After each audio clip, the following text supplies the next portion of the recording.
Yeah, starting. Aye, okay. So give us a little bit of extra time. Okay, I'm going to be talking about one of my favorite science fiction authors, whose name is Cherryh. Cherryh with an H at the end. And she's been pretty prolific. She's written, maybe 60 or so novels, a lot of short stories. She's won the Hugo Award once. And I think she won the Locus Award for the same book that won the Hugo. And, I think she won a short story Hugo as well. Anyway, she writes mostly science fiction. She's done some fantasy stuff. I like the science fiction better. She does what's probably called first contact science fiction. So primarily it's the main character is meeting another alien race for the first time and what the misunderstandings are about them. So it's a lot of sort of culture shock between humans, us, and the aliens.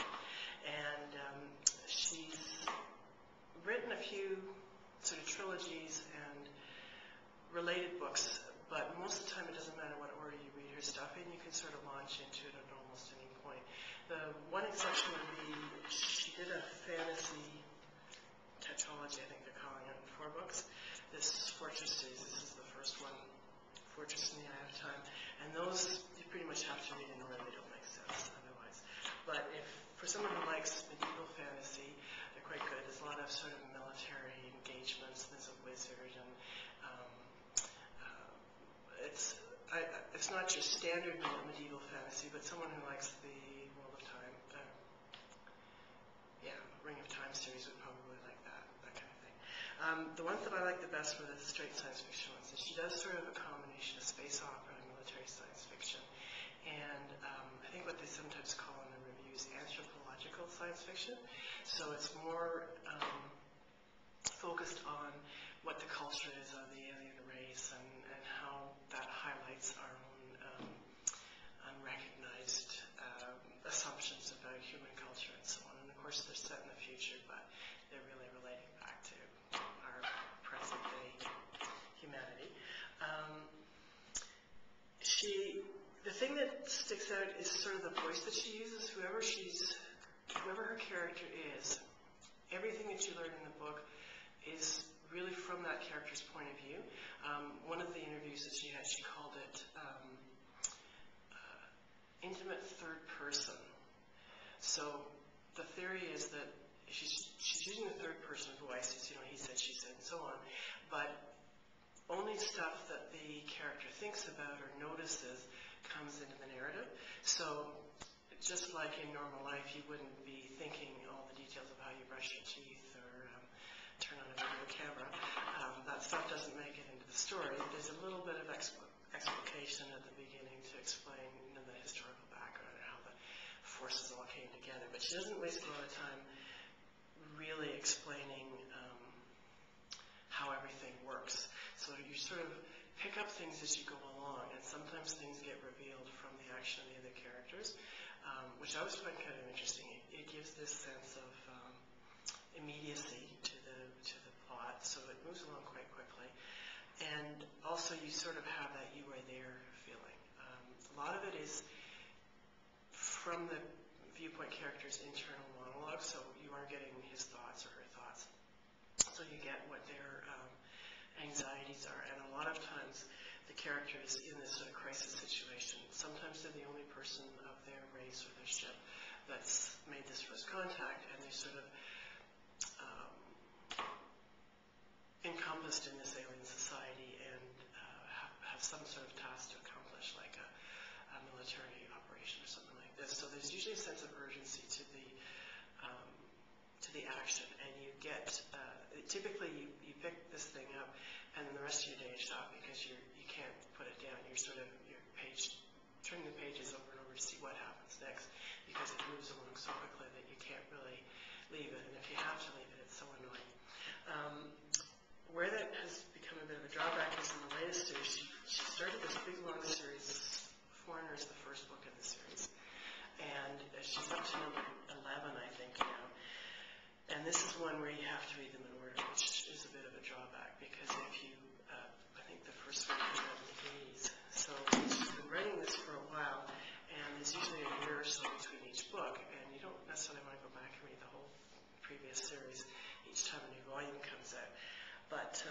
she does kind of plunge you into it at the beginning of each book. And most of the books in that series, each one only takes place over a few days. So even though she's on the 11th volume, I think we've still only advanced maybe 2-3 years since then. The premise for this one is the human race had, starting in about the 22nd century, had sent out ships to explore various star systems, and they've established colonies and built space stations and so on.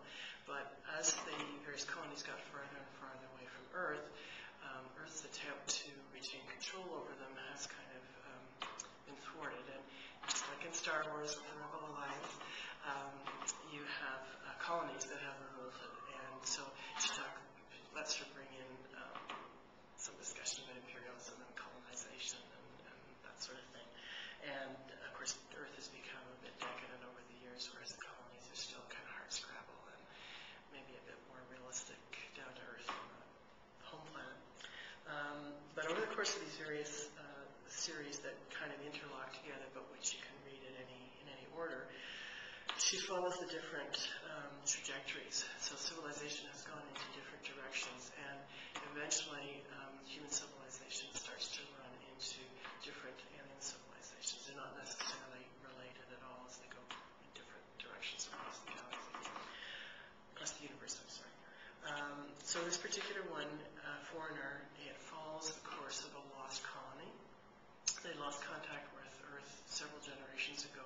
They were forced to settle on a planet which was already inhabited by an intelligent and highly civilized species, but which is quite alien to their way of thinking. They're humanoid, but they're a good 2 feet higher. They have a totally different mindset, sort of an Asian flavor to it. They have a very Baroque kind of court, and the regime changes a lot through assassination and political intrigue and so on. And in the first book, the remnants of the ship's crew and passengers that had settled on this planet had fought a war and with the native race. They've fought to a standstill. Neither side won, and so they negotiated a peace. And so the humans have been given a large island and have agreed to stay off the rest of the continent. And the backstory is that in the previous couple of generations, they have negotiated an exchange of information and technology between the human race and the native race. And the viewpoint character is the diplomat. Each generation will choose one, each generation of humans, will choose one diplomat who's the only person who really has contact with the native race. And so he learns the language, or she learns the language and becomes conversant with the culture and so on. And he basically interprets the one culture to the other. And in the case of this current chap, the previous generations had basically confined themselves to creating a dictionary and lots of grammars and stuff like that, and things that got studied at the human university. This fellow gets caught up in the latest dynasty of a regime change and inadvertently finds himself as an advisor to the emperor. And so a lot of the last few books have been him sort of being caught up in the assassinations and the pitfalls and the reversals that this emperor falls across. So it's really intriguing. She hasn't finished it off by any sense. It looks like she's good for at least another 20 volumes. The latest 2 volumes ago, they managed to get the ship that the humans had arrived in 4 or 5 generations ago had been left in orbit. They'd been able to get down the planet, but that was about all they'd been able to do. They'd gutted it for technology, but it's basically been circling the planet ever since. They figured out a way to get back to the station in the ship.